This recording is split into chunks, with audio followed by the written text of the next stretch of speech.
Это чекистский режим. Проблема только была в том, что марийский язык в моей школе почти не преподавали. Это же одна из самых позорных страниц в истории. Это самый настоящий геноцид. Вы разве не помните, что происходило со взятием Казани? Говорит ли это, что татарская культура не выдерживает конкуренцию с русской? В Государственной Думе России должны выступать на национальных языках, а русские должны одевать наушники в момент, когда их коллеги говорят по-татарски или по-чувашски. Предстоит ли народам России какой-то период реабилитации после того, как это закончится? Идентичность сильная, она формируется не на ненависти, а на любви.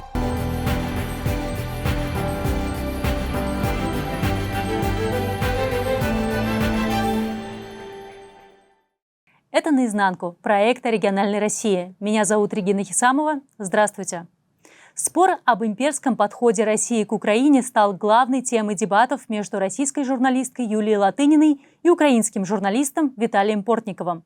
Беседа прошла на площадке Марка Фейгина. Позже Портников продолжил обсуждать эту тему с журналисткой Фаридой Курбангалеевой. Эти беседы получили широкую реакцию в социальных сетях.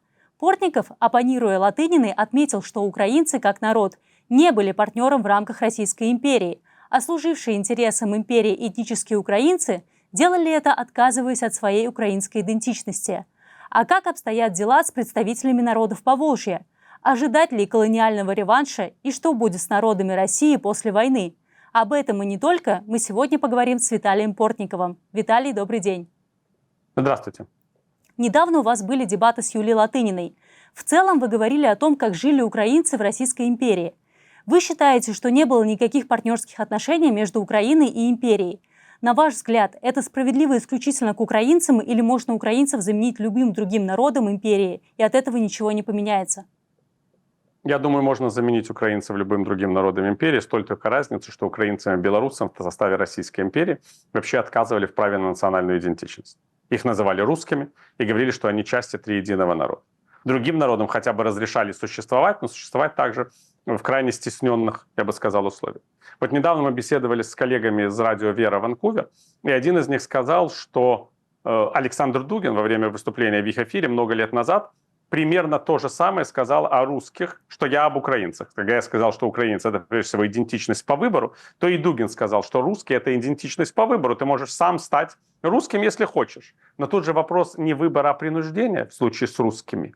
Когда у тебя закрывают национальные школы, когда тебе вводят процентную норму по религиозному вероисповеданию, когда тебя не пускают в города, как татар, или в целую огромную часть страны, как евреев, когда ты оказываешься человеком второго сорта в православной империи, когда ты оказываешься человеком второго сорта в Советском Союзе, несмотря на весь видимый интернационализм, ты понимаешь, что первая дорога, она для представителей русского народа, и сам Сталин, не будучи русским, поднимает тост после Второй мировой войны за великий русский народ, как бы игнорируя те страшные жертвы, которые понесли другие народы Советского Союза в этой войне.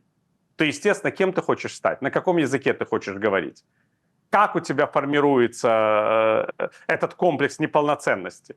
Именно так, как я вам и говорю. И что самое страшное, что сами люди русского происхождения никогда, мне кажется, многие из них даже не задумываются об этом, потому что им не приходится сталкиваться с таким выбором. Посмотрите внимательно на удивительные процессы, которые происходили там в 30-е, в 20-е годы 20 века, когда появлялись идеи, что нужно создавать там для народов Центральной Азии, например, оперное или балетное искусство. Потому что у них не было таких жанров, и считалось, что у всех должны быть оперы и балеты свои. Посмотрите на имена авторов этих опер и балетов, которых командировали из Москвы. Вы почти не увидите русских фамилий. Вы увидите еврейские. Потому что евреи считали совершенно нормальным работать в контексте другой культуры. Им было интересно. А русские почти этим не интересовались. Посмотрите, кто переводил Расула Гамзатова с аварского языка. Вы тоже увидите большое количество переводчиков еврейского происхождения. И не только потому, что вот этим людям как бы не давали писать своих стихов из-за их этнического происхождения, а потому что им было интересно. Понимаете, интересно — это культура. А для представителей имперской общности, я даже не назову это политической нацией, потому что это именно общность, интересен только он сам. А все остальное вокруг должно выстраиваться вокруг этого всего ареала. И все остальные должны точно так же думать. известный еврейский поэт Ицек Фефер, который среди многих погиб в 50-е годы, когда расстреливали классиков еврейской литературы, написал стихотворение, в котором говорилось, что очень важно знать родной язык, но важнее всего знать русский, как язык Ленина и Пушкина. И вот это вот была идея, которая внушалась национальным общностям даже голосами представителей их собственных культур. Ицек Фефер, который фактически находился в моменте, когда носители его родного языка погибали, ассимилировались, утрачивали связь с родной культурой и языком, напоминал их, что по-русски очень важно разговаривать. Это была его задача, как идишеязычного поэта-ассимилятора, как это не парадоксально звучит. И таких историй, как вы знаете, можно найти в любой национальной культуре, потому что всегда лояльными, теми, кому можно было дать орден Ленина, теми, кого можно было продвинуть, считались те, кто через национальную культуру пропагандировал русскую. А те, кто говорил о самодостаточности и силе своих культур, они оставались где-то на маргинесе собственного культурного развития. И это происходит по сей день. Виталий, вы также говорили о том, что кого империя считает рабом, не может быть ее партнером. Вы сравнивали свою страну с жертвой изнасилования, это цитата. Полагаете ли вы, что это применимо к коренным народам России в такой же мере? И если да, то предстоит ли народам России какой-то период реабилитации после того, как это закончится? А почему мы не должны это применять к коренным народам России? Вы разве не помните, что происходило со взятием Казани? Это же одна из самых позорных страниц в истории. Это самый настоящий геноцид. И само взятие Казани, и все, что последовало за взятием Казани. Вы не помните, что российские войска творили в аннексированном Екатериной II Крыму, который потом несколько раз, так сказать, оказывался в центре цивилизационной борьбы, и вот и сейчас оккупирован и аннексирован уже нынешней Россией. Вы не помните, что происходило с Сибирью? Посмотрите вообще на количество населения в Сибири. Подумайте о том, как это все выглядело до похода в Ермака и до всего этого кошмара, который потом сейчас начался. Виталий, смотрите, если вы перечисляете все это, и народы Поволжья в такой же цепочке оказываются, как и украинцы Да, и народы Севера. Ага. И вот что как должен выглядеть период реабилитации после, скажем, после того, как путинского режима не будет, например? А это может быть не период для реабилитации, это может быть период забвения. Мы же не знаем, что может произойти. Мы пока что с вами не видим никаких предпосылок для обрушения не просто путинского, а чекистского режима. Это чекистский режим, который, кстати, сделал все выводы из того, что он считает ошибками большевиков. Большевики, понимая, почему произошел распад Российской империи, они, по сути, поддерживали некую интернациональную витрину, когда формально были национальные языки, преподавание в школах, национальной литературы, выстроенные под империю, но тем не менее существовавшие. Эти люди, которые правят нынешней Российской Федерацией, они занимаются повальной русификацией.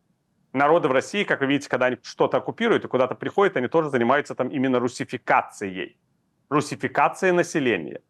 Это важный момент, как мне кажется, о котором мы должны всегда с вами помнить.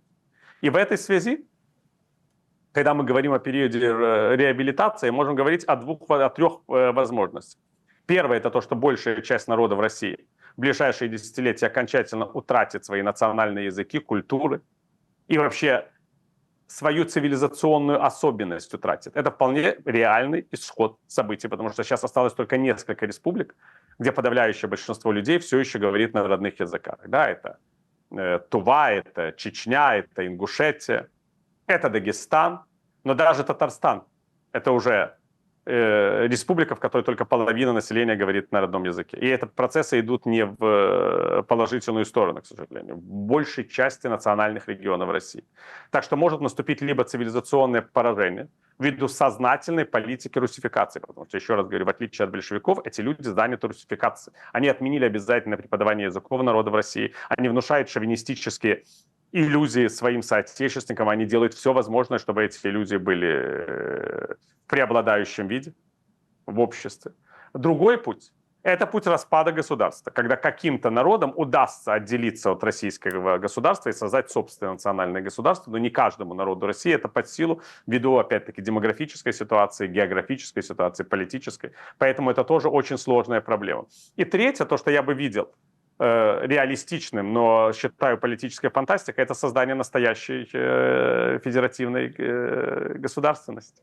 Вот в испанском парламенте с этого года говорят по-каталански, по-галисийски и по-баски. А депутаты, скажем так, из Кастилии или Арагона, они одевают наушники в тот момент, когда выступают их каталанские коллеги. Парламент России, по идее, должен выглядеть так же. В Государственной Думе России должны выступать на национальных языках, а русские должны одевать наушники в момент, когда их коллеги говорят по-татарски или по-чувашски, или по-чеченски. В республиках должно быть обязательное преподавание национальных языков для всех граждан. И без знания этих национальных языков не должно быть никакой возможности получения в этих республиках высшего образования и участия в государственной службе. То есть мы должны иметь реальное государство различных народов России, если русские вообще хотят стать цивилизованной политической нацией. И вот эта политическая нация в таком государстве, она может быть только многонациональной. И учитывать равноправие всех народов. Но именно поэтому сохраняется, по сути, политическое рабство в России, что нет никакого желания допускать такую ситуацию, потому что демократия – это всегда путь к равноправию. Виталий, я хотела вас спросить про распад России, в том числе, предполагаемый или возможный, или какой-то еще. Вы говорили во время дебатов, что было бы хорошо, чтобы Россия была современной демократической страной, которая не претендует на территории Украины, Белоруссии и даже Татарстана и Чечни. Украина и Беларусь де юре независимые государства, а вот Татарстан и Чечня уже много лет часть России.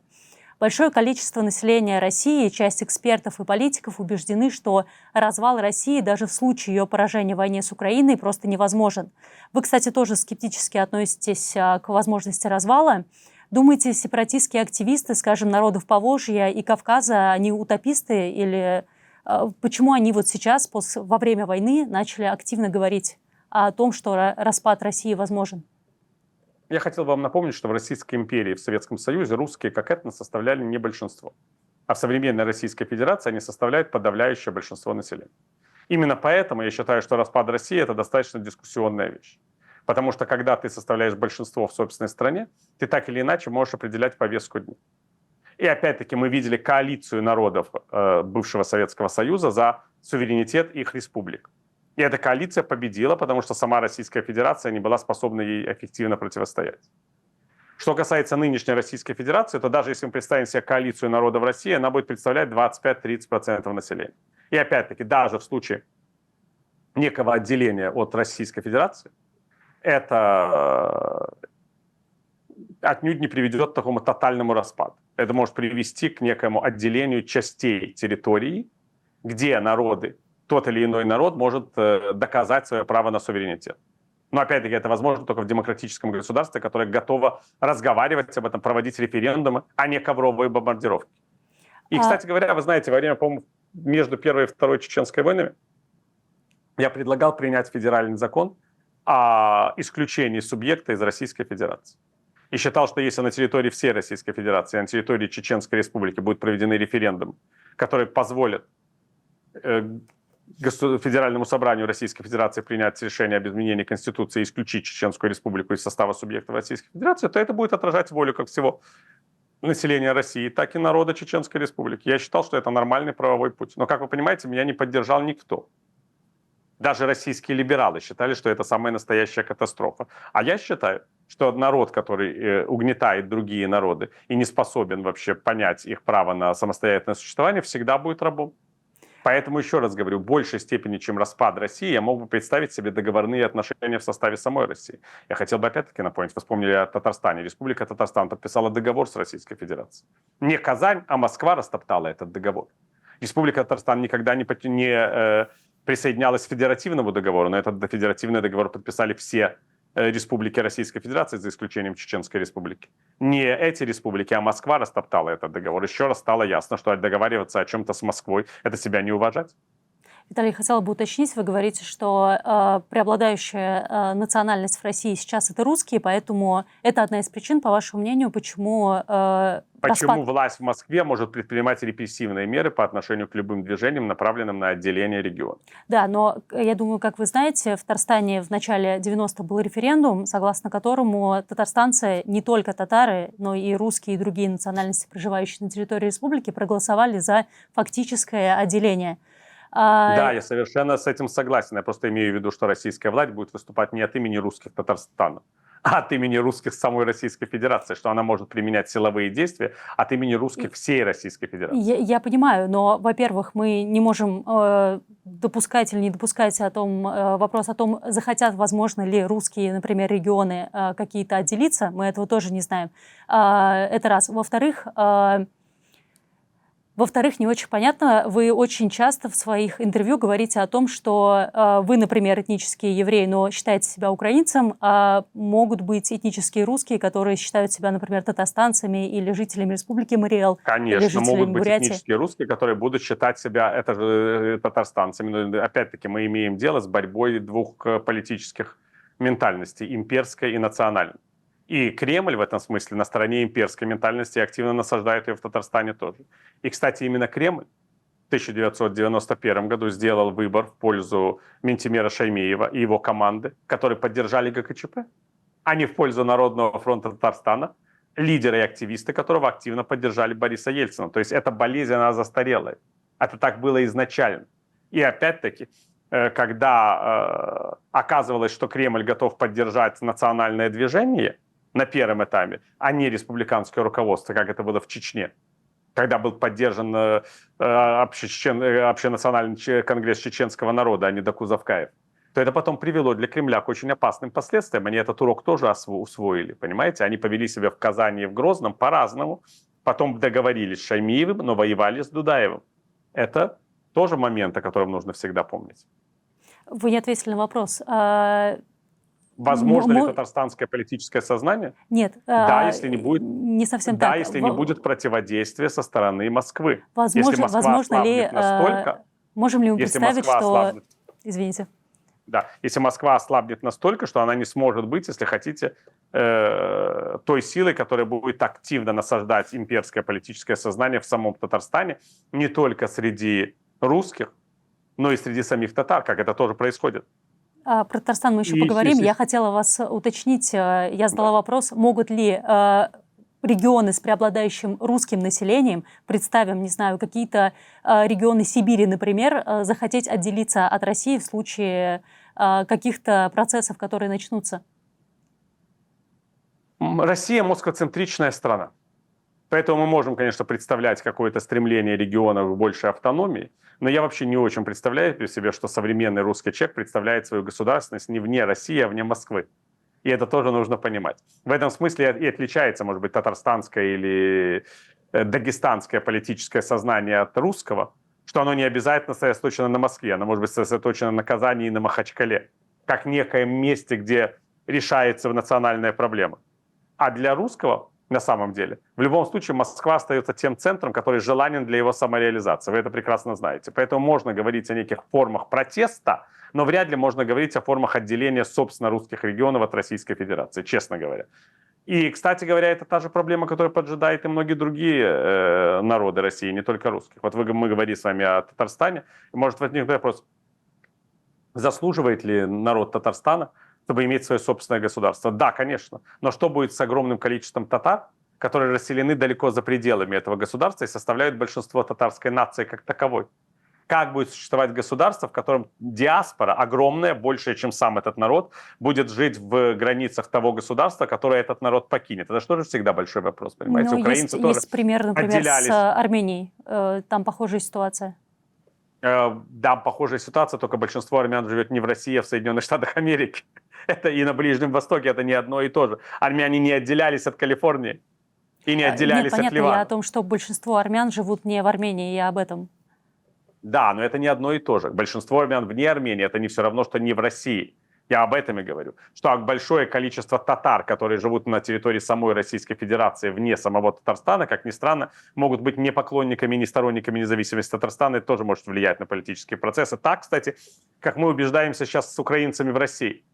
Эти украинцы, к счастью, никогда не были большинством по отношению к украинцам самой Украины, но их всегда было очень много. И теперь, когда началась эта война, мы с вами можем наблюдать, что эти люди практически в большинстве своем сохраняют молчание по отношению к тому, что происходит в этом трагическом периоде в жизни их собственного народа. Они превращаются в русских. И вот как бы такого рода испытания для татарского народа и для других народов России не показали определенную условность границ национальных республик. Я об этом тоже часто думаю. В конце концов, вы прекрасно помните, что государственность татарского народа, она же не замыкалась исключительно на Казанском ханстве, на территории которого, по сути, существует современный Татарстан.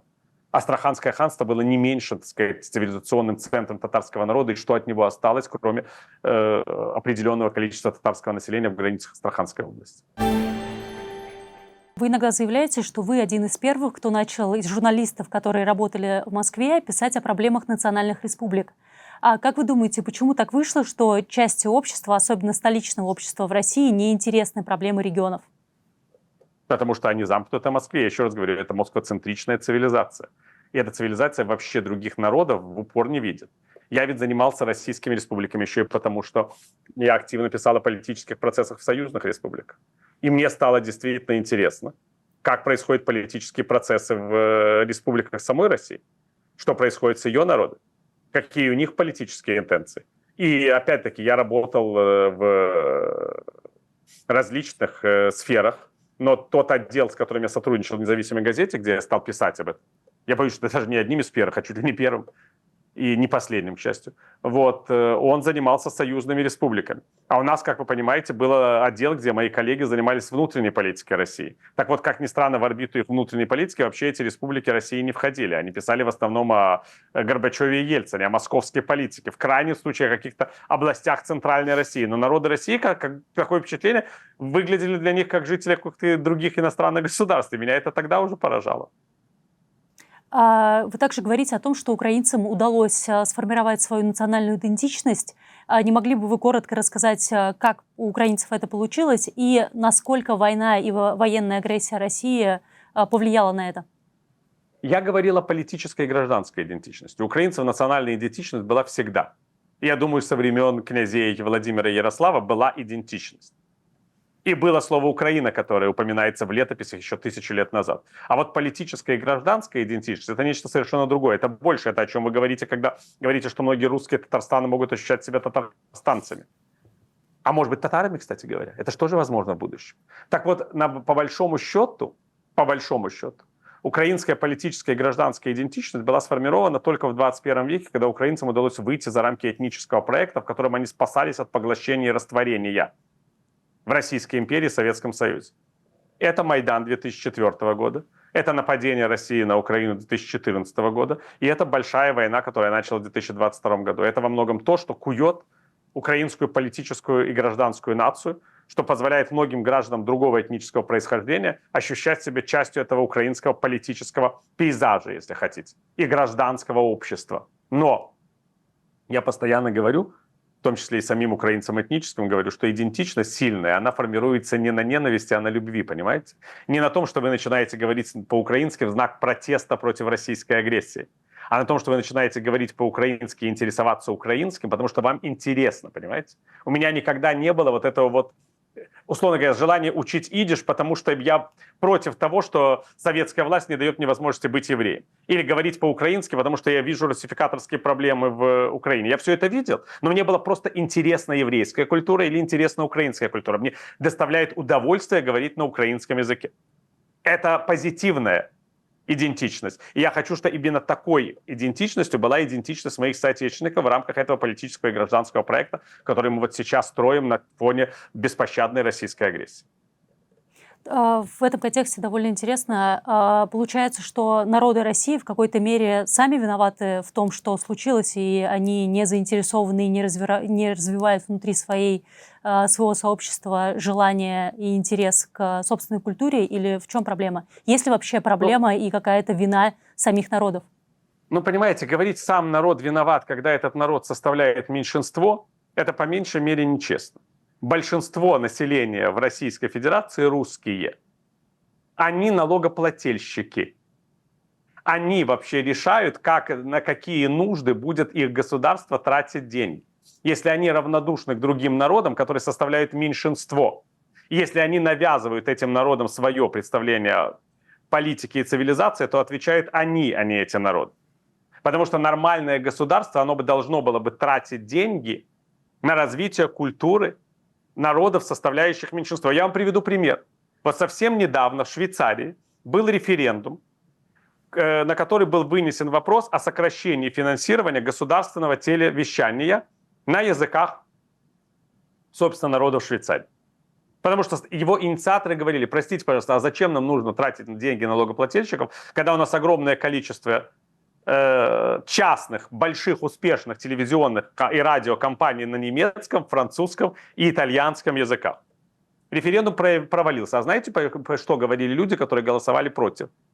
Они говорили: если мы проголосуем против, исчезнет телевизионное вещание на ретро-романском языке.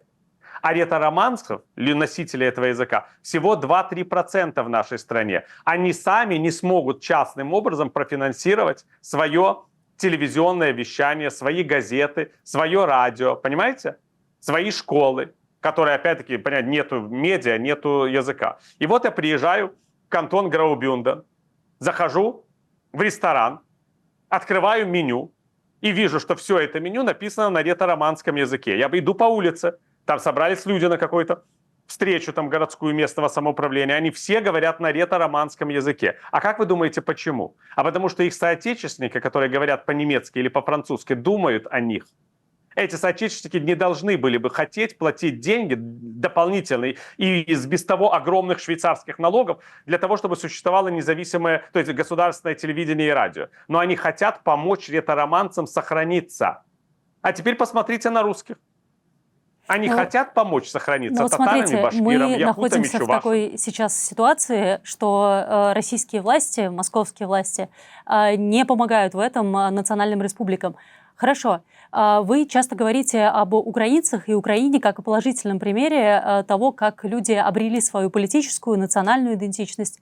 Какой вы можете дать совет народам России, которые находятся в такой ситуации, когда никто им помочь не может? Что им делать для того, чтобы как минимум сохранить свою национальную идентичность? Сохранение национальной идентичности – это сохранение чувства человеческого достоинства, прежде всего. Поверьте мне, как человеку еврейского происхождения. У нас всегда очень остро стоял вопрос, что если мы отказываемся от своей национальной идентичности, от своей культурной идентичности, мы отказываемся от своего человеческого достоинства. И я всегда видел, что в России, над представителем народа в России, условно говоря, от народов Поволжья до народов Кавказа и Сибири, всегда старались отказать именно в этом чувстве собственного достоинства. Не замечая ни их культурных достижений, ни их исторических достижений, ни их возможностей. И всегда удивляясь, оказывается, есть феномен якутского кино. А почему якутское кино должно быть хуже кино, которое снимают, там сказать, в Центральной России? Откуда этот шаблон? Оказывается, есть прекрасная дагестанская поэзия. А почему она ее не должно быть? Что это вообще? Что это за колонизаторское мышление в 21 веке? Ну и, вне всякого сомнения, я думаю, что это чувство собственного достоинства должно позволять людям, прежде всего молодым людям, не стремиться стать русскими, не стремиться стать теми, кем они не есть. Да, они могут быть частью той политической нации, которая может сформироваться в России в будущем, потому что ее сейчас нет, а есть имперское сообщество. Если Россия станет нормальной страной. Не сильно в это верю, но все возможно в истории. Но отстаивать право своего народа на самосохранение и развитие, это является, мне кажется, естественным движением человеческой души. Какой смысл существовать без души? Тем более, что вам многие представители народа в России расскажут, что происходит с людьми, лишенными души. К ним, как правило, так сказать, шаманов и священников звали, чтобы как-то спасти им в этой ситуации. Вот когда ты лишаешься собственной культуры, языка, традиций, памяти предков, ты фактически остаешься никем и ничем в мире чужих людей. И это нужно помнить. Если взять пример каких-то регионов России, республик Поволжья, например, Есть, например, история из Мариэл, которые не очень сохранили и свою национальную идентичность. Я объясню, я из Мариэл, прожила там большую часть своей жизни. Люди там не очень любят говорить о том, что они марийцы, часто пытаясь сказать людям вокруг, что они русские, например. Вот такое происходило, по крайней мере, в то время, когда я училась там в школе. Люди не пытаются... Я это хорошо помню. Я учился на факультете журналистики с коллегами из вашей республики. Я все это очень хорошо знаю на собственном опыте. Так что у меня нет и вот никаких вопрос. сомнений. Если эти люди пытаются представляться русскими и не хотят, чтобы их ассоциировали с марийцами и Мариэл, есть ли у таких людей возможность сохранить свою национальную идентичность и вернуть ее, может быть? Или, как вы уже рассказывали в других интервью, об украинцах, которые начинали писать и говорить только на русском языке, там, произведения и прочее, в этом уже нет смысла, и их логичнее причислять к русской культуре? Всегда есть смысл, но это опять-таки зависит от национальной интеллигенции, от тех, кто стремится к своему самовыражению. Потом бывает часто поздно. Вы знаете, как сейчас в Корнуолле или в Британии люди хотят вернуться к своим собственным национальным традициям, учат свой язык. Я писал несколько статей о том, как это происходит в Британии. После столетия отсутствия, так сказать, кельтской литературной и культурной традиции, люди сами хотят это возродить. И они фактически это делают на руинах, на попелищах. Но вот в демократической стране даже вот в ситуации, когда, казалось бы, все окончено, я видел в Корнуолле памятник женщине, которая последняя говорила на кельтском языке Корнуолла, на корнише. Даже в этой ситуации люди хотят вспомнить о своем.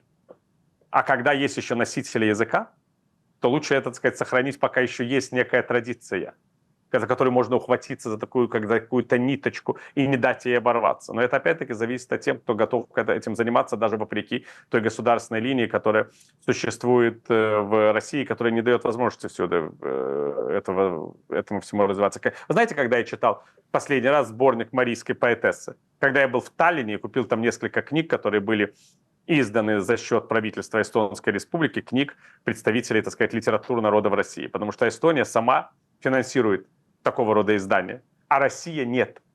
Ну да, опять же, пример из моего детства, когда я училась в школе, к нам приезжали делегации финно-угорских народов, это в основном были как раз-таки из Эстонии и из Финляндии, они рассказывали о культурах других финно-угорских народов и рассказывали, что есть какие-то возможности, например, для поступления людей, которые в том числе владеют марийским языком. Проблема только была в том, что марийский язык в моей школе почти не преподавали.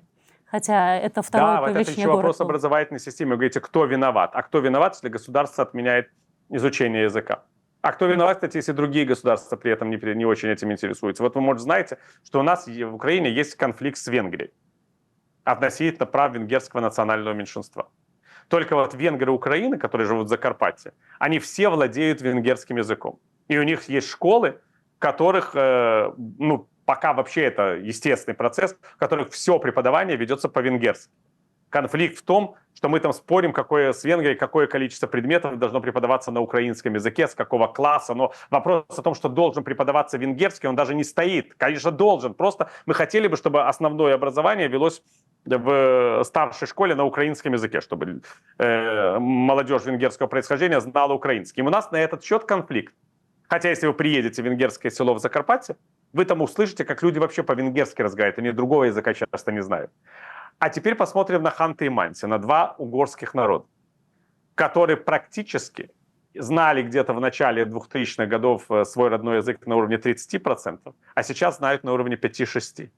Это два единственных угорских народа, родственных венграм. И я всегда говорю своим венгерским коллегам, может быть, вы спасете эти культуры? Венгры Закарпатья свой язык не забудут ни в коем случае. Они на нем учатся и будут его изучать, что бы ни произошло. Тем более, что Украина демократическая страна. Она не может отказать своим гражданам в изучении их родного языка. А Россия фактически русифицирует последние, кроме венгров, угорские народы, уничтожает их. При этом живя за их счет. Это же Ханты-Мансийский автономный округ. Это же Югра. Это место, откуда весь российский бюджет формируется. И что эти люди имеют взамен? Ничего. Виталий, я хотела бы к культуре вернуться. Сегодня многие читают, например, Гузель Яхину, которая создает свои произведения на русском языке, но татароязычных писателей знает лишь ограниченный круг людей. Говорит ли это, что татарская культура, в данном случае, если мы говорим про Гузель Яхину, не выдерживает конкуренцию с русской? Мне кажется, что просто бывают разные писатели. Гузель Яхина, прежде всего, русская писательница, которая пишет на самые разные темы, не только о татарах, правда? Она писала о немцах, она писала о разных, так сказать, народах России. Но она татарка по происхождению, у которой творчество уже происходит на русском языке. Ведь литература — это же не этнос, не этническое происхождение, это идентичность. Бывают ли писатели, которые оказываются в империях на границе собственной идентичности и чужой? Это тоже может быть. И воспринимают язык империи в качестве языка творчества. В этом нету никакого трагического момента. Это как украинцы все время пытаются понять, частью чьего культурного процесса был Гоголь. Очевидно, что культурного процесса Российской империи, но часть его творчества так или иначе посвящена украинцам и их, собственно, так сказать, жизни. Это так вообще бывает в имперском сообществе. Но мне кажется, что в будущем, если мы вообще видим в будущем самодостаточный Татарстан, то в школах этого самодостаточного Татарстана просто будут читать Гузель в переводе на татарский язык. Напоследок, вот и вся проблема. Напоследок я вас прошу коротко ответить на вопрос, что ждет Россию после Путина?